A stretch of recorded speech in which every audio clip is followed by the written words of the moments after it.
Yeah, thank you so much for the invitation and to the organizers for putting on this conference. I've really enjoyed it so far. And I'm really excited to be here and to tell you about joint work with Ilani Axelrod-Fried, Judy Chang, Patty Commons, and Veronica Lang. Okay, so the big idea of what I want to say today is that I want to study some interesting but mysterious Markov chain using combinatorial representation theory. So we're going to be interested in eigenvalues. And probabilistically, this makes sense as a question to ask because if you have a Markov chain and you want to understand its mixing time, you want to understand the eigenvalues of the process. But we're combinatorialists, and combinatorially, this is an interesting question because it turns out that these Markov chains that I'm going to tell you about have really nice integer or polynomial eigenvalue formulas, which is very surprising. Okay, so my plan is I'm going to tell you about the original Markov chain that is called random-to-random shuffling. So this is something that happens in the world of the symmetric group. And then I'm going to tell you about how we deform this to be a Markov chain on the type A Hecke algebra. And then I'll tell you about the eigenvalue formulas that we have in both cases.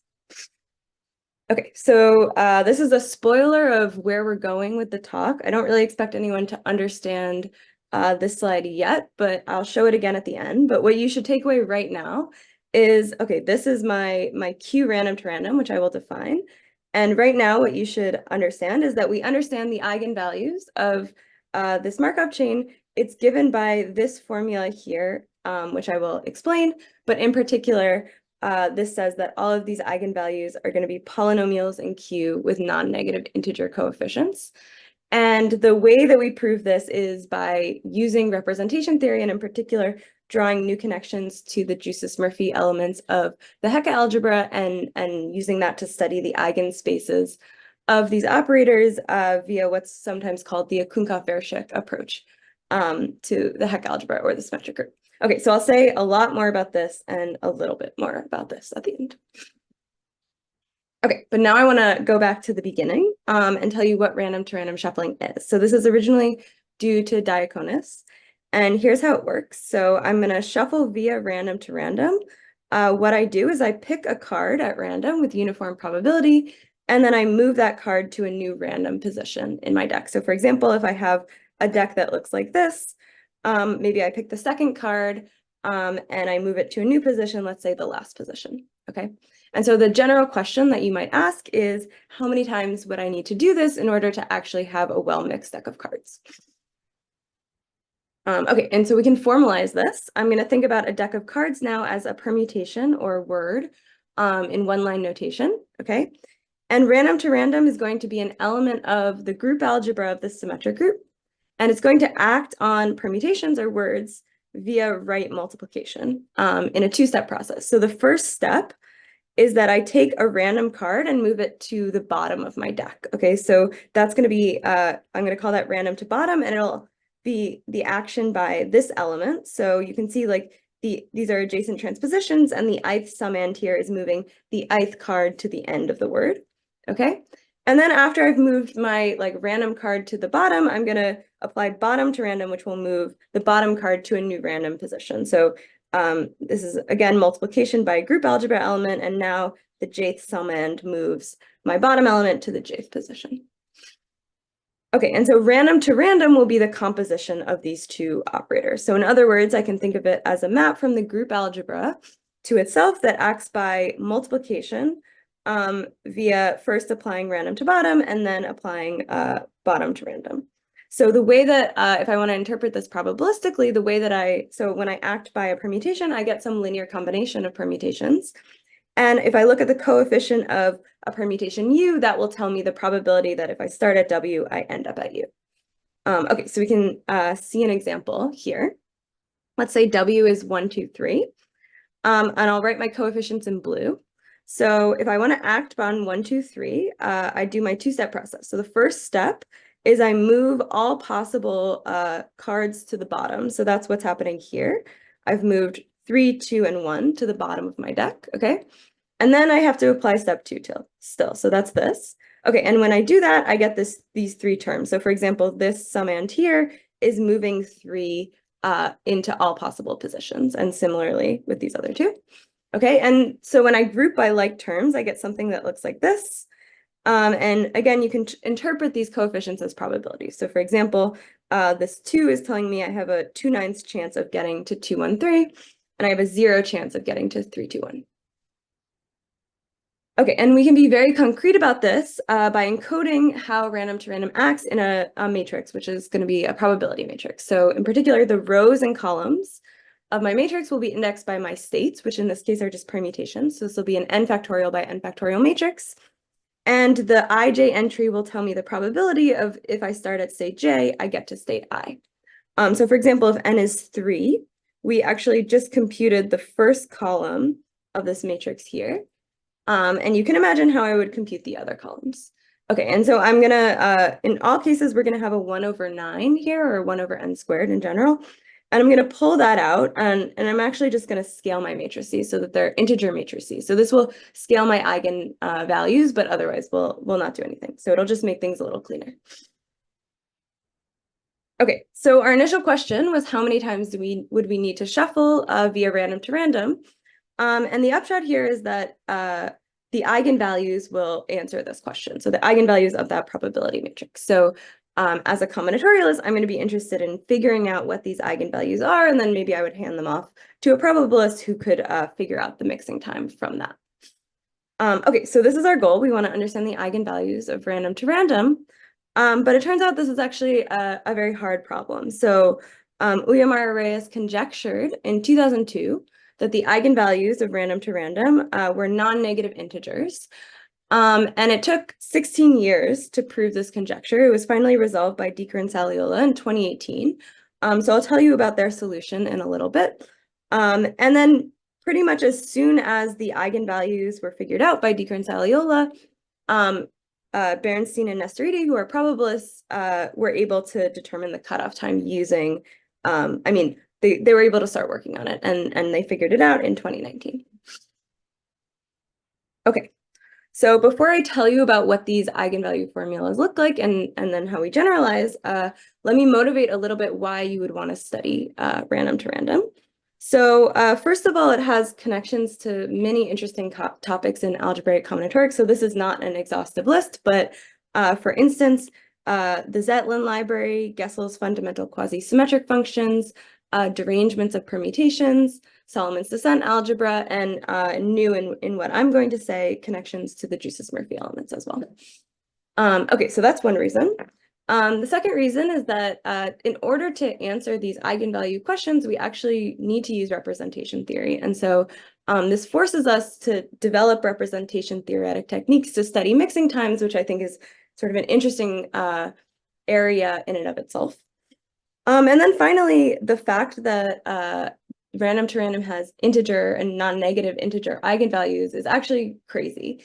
And so it's very surprising. And so for that reason, it also kind of warrants more study. And in what I'm going to say, it's not just that the eigenvalues for the symmetric group are nice, but also in the Hecke algebra. Okay, so that's what I want to tell you about now, is how I actually will generalize this to the Hecke algebra. So the idea is that I'm going to introduce a parameter q, which we've seen in a couple of talks yesterday. And in some sense, you can think about q as defining a probability, which I'll tell you about in a second. And we'll recover classical objects if we set q to be 1. Okay, so in this talk, the two classical objects that I've talked about first are the integers, okay? And the way that I'll deform the integers is I'll write it like this, the q integers, it'll be this rational function. So I think we've seen, probably a lot of you have seen this definition before. If n is a positive number, I just get this nice polynomial. But I can actually define this for any integer. So if n is 0, I get 0, and if n is negative, I get some rational function. Okay. And then the algebraic classical object that we've been working with is the group algebra of the symmetric group. And so when I deform that, what I'm going to get is the type A Iwahori Hecke algebra. So I'll define that in a second. But before I do, maybe let me convince you that this is something that makes sense to do. So I don't think I need to convince combinatorialists q minus q to the, Yes, it should. Oh no, because n is negative here. So this is a negative number. Okay. So, okay, as combinatorialist, maybe I don't need to convince you that doing some sort of Q analog is interesting from a combinatorial perspective, but maybe let me convince you that it actually is natural from a probabilistic perspective as well. So Bufatov showed that many interacting particle systems with multiple species can be viewed as random walks on Hecke algebra. So things that you may have heard of that are interesting in combinatorics as well, such as ASEP, TASEP, the stochastic vertex models. These all arise in statistical mechanics, and they're sort of a lot of them are analyzed at the intersection of integrable probability and algebraic combinatorics. So what we're doing is moving this important shuffling process that existed for the symmetric group to this more general setting where a lot of the interesting probability is already sort of happening. Okay, and if you don't like the Hecke algebra, but you like finite vector spaces, everything that I say today can be rephrased in that context. So in particular, originally with Patty and Vic, we studied Q shuffling operators that are actually Markov chains on the space of complete flags over FQ to the n, where this is a finite field. So what I say can be rephrased in that language. I'm not going to say anything about that in the talk, but if you're interested, I'm happy to talk about that later. Okay, so what is the type A Hecke algebra? I like to define it next to its classical counterpart. So here's our classical object, which is the group algebra of the symmetric group. And so defined in terms of generators and relations. So the generators here are my adjacent transpositions. Subject to these three conditions, okay? And of course, I have a linear basis of this algebra by indexed by permutations of the symmetric group. Okay, and so when I move to the Q analog, it's going to be the algebra generated by T1 to Tn minus 1. So you should think of each Ti as a deformation of these SIs, subject to three very similar conditions. So the second and third conditions are literally the same. It's really just the first condition that we need to compare. So over here in the symmetric group, I have SI squared as 1, but I think a better way of thinking about it in this context is that I have the product SI minus 1 times SI plus 1 is 0. And what I do in the Hecke algebra is I just deform this minus 1 to a Q.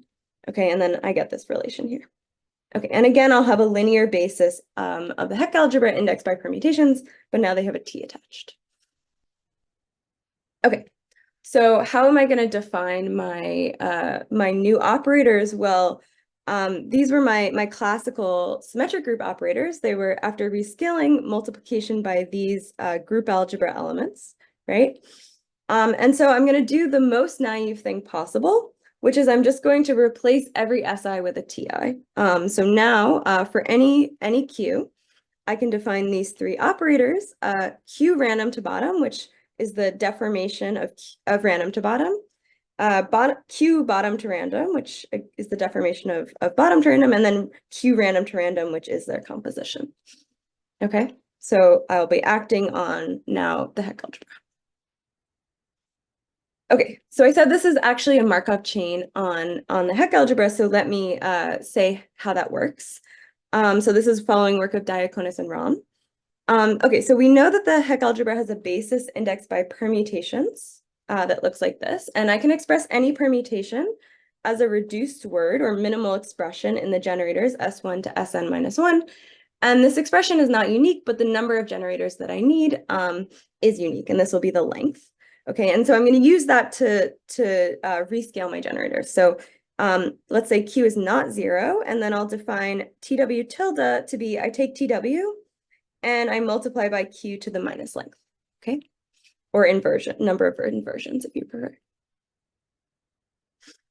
Okay, so the upshot here is that this rescaling allows us to define a Markov chain where I can actually think about this Q inverse if it lies in this interval from 0 to 1, not including 0, as a probability. Okay, so I could think of this as acting on permutations. I think this is the most intuitive way to think about it. So here I have Ti acting on a permutation in one-line notation, but now it will act in two different ways. So if wi is less than wi plus 1, so I don't, in other words, I don't have a descent at position I, ti will just swap wi plus 1 and wi. So it will act exactly as it does in the symmetric group. But if wi is bigger than wi plus 1, so I do have a descent at that position, I now get a sum of two terms, which you should really think of as, like with probability Q inverse, I swap these two letters, and with probability 1 minus Q inverse, I don't swap. So importantly, these things add up to 1. Okay, and so you can see, like, if I act by t tilde 1 on 1, 3, 2, I just swap 1 and 3 because 1 is less than 3. So I get this permutation. But if I act by t tilde 2, 3 comes before 2 here, and so I get the sum of two permutations. Okay, and I can also think about this as defining the Hecke algebra action on itself by right multiplication. In this case, this is what the multiplication would look like. So ti tilde will act on tw tilde. Again, in two cases, this is exactly the same as what I said before, but just now phrased in terms of Coxeter length. So now I get one term that's just w, the t indexed by w times si if when I multiply by si, the length increases, and then otherwise I get these two terms. Okay. So let's see. Okay, so using this, I can define a probabilistic version of these operators that actually defines a random walk. So I'm treating these as a new operator because my original definition held for any q.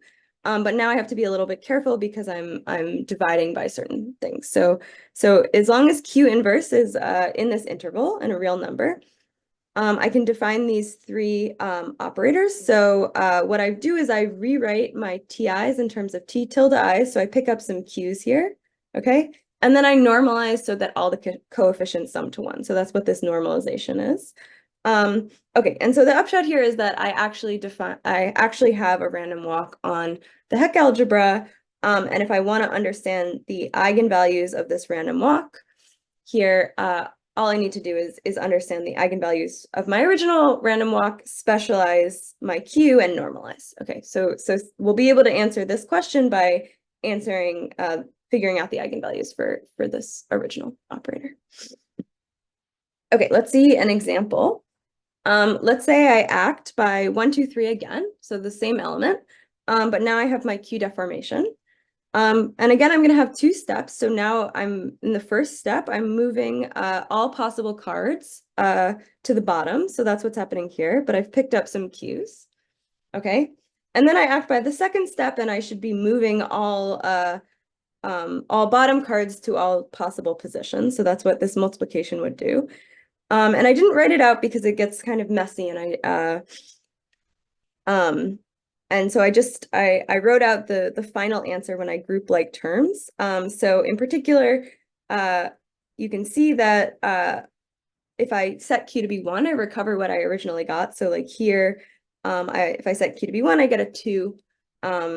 If I set Q to be 1 here, I get a 0. And you can really actually read these coefficients again as probabilities. Okay. So now I want to tell you about the eigenvalues of these operators. So our goal was to figure out the eigenvalues, and a secret second goal that is actually necessary to understand the eigenvalues is that I actually want to understand the eigenspaces. So I won't say too much about this, but it's sort of underlying everything that I'm going to say. Okay, so to tell you the eigenvalues, I need a few statistics. So I'm going to think about if I have a partition mu living inside of lambda, I'm going to define the skew tableau as I remove mu from lambda. So here are two examples of skew tableau. Here's my lambda, and here's my mu, and then when I remove them, I get something that looks like this. Okay, and I'm going to care about a specific type of skew tableau, which is called a horizontal strip. So this is if I have at most one column, or most one box in each column. So this is not a horizontal strip because I have two boxes in one column, but this is a horizontal strip. Okay. Okay, and so I can define a statistic called content on my skew tableau. So what I do is I sum up all of the boxes in my skew shape. And for each box, I'm going to take the column that the box is in minus the row. So for example, here, this box has content 2 because it's in column 3 and row 1. Okay, so 3 minus 1 is 2. And this one is in has content minus 1 because it's in column 2 and row 1. Okay, so I sum up all of these numbers. I get some integer. It might be positive. It might be negative. Okay. Okay, and so with this, we can I can tell you what the Deeker and Saliola solution when on the symmetric group is. So what they proved is that the eigenvalues of random to random are indexed by horizontal strips, and in particular, the eigenvalue indexed by the horizontal strip lambda mod mu is this expression here. So it's the content plus the sum. And in particular, these are always going to be non-negative integers. So this is answers the question of Uyar Marius that he posed 16 years earlier. Okay, and here's an example. So if lambda is 321 and mu is 22, let's say, so my horizontal strip is this pink thing, and my content in this case is 0. And so if I follow this formula, what I get is 11.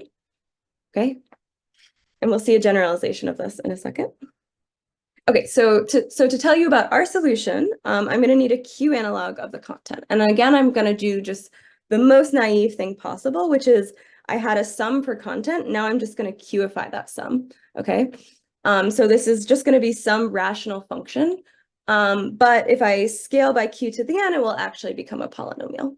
So for example, if I want to take the Q content here, I'm taking the same exact sum. I'm just Qifying the terms. Okay.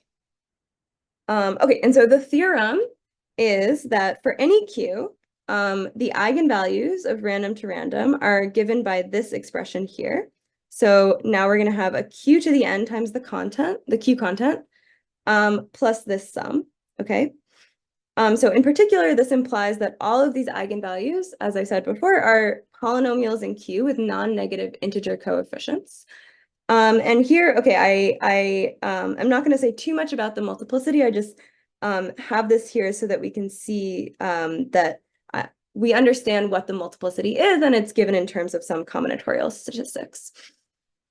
Okay, so let's see a few examples. Okay, so let's say I want to look at the same example that I showed you for Q equals 1. So lambda is 321 and mu is 22. So again, the content is going to be 0 in this case.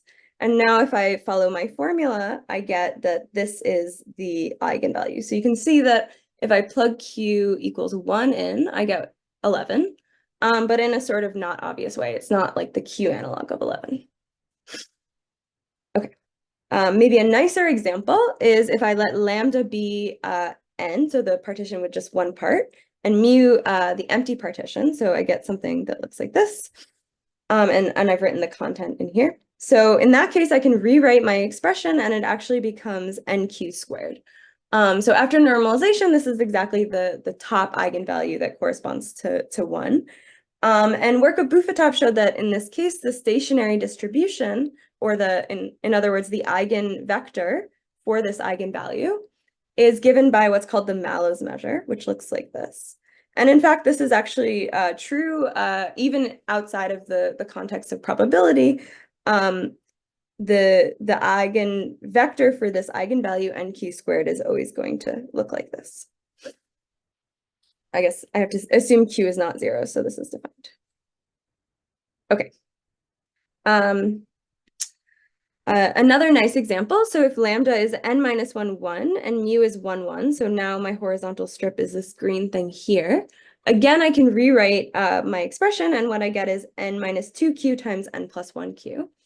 And when q is 1, this is exactly the second largest eigenvalue of random to random, which is sort of a probabilistic interest. Now that q is an arbitrary complex number, I'm not sure exactly how to interpret largest, but we still get the same formula. Okay, and in my last maybe 30 seconds or minute, let me just tell you about the big idea of how we prove this.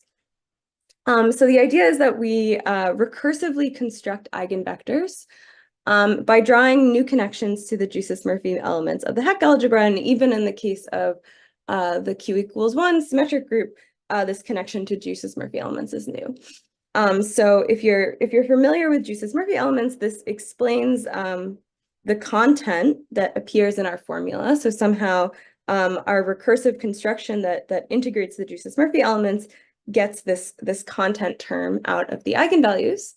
And it also unlocks a lot of really beautiful representation theory that we can then use to study this operator and its eigenspaces. So sometimes this is called the Akunkov-Vershik approach to representation theory. So we use things, for example, like Young's semi-normal forms, which are defined for both the symmetric group and actually the Hecke algebra. So even in the case that Q is 1 for the symmetric group, this perspective simplifies the proofs. Okay, and I think that is all I wanted to say. Thanks.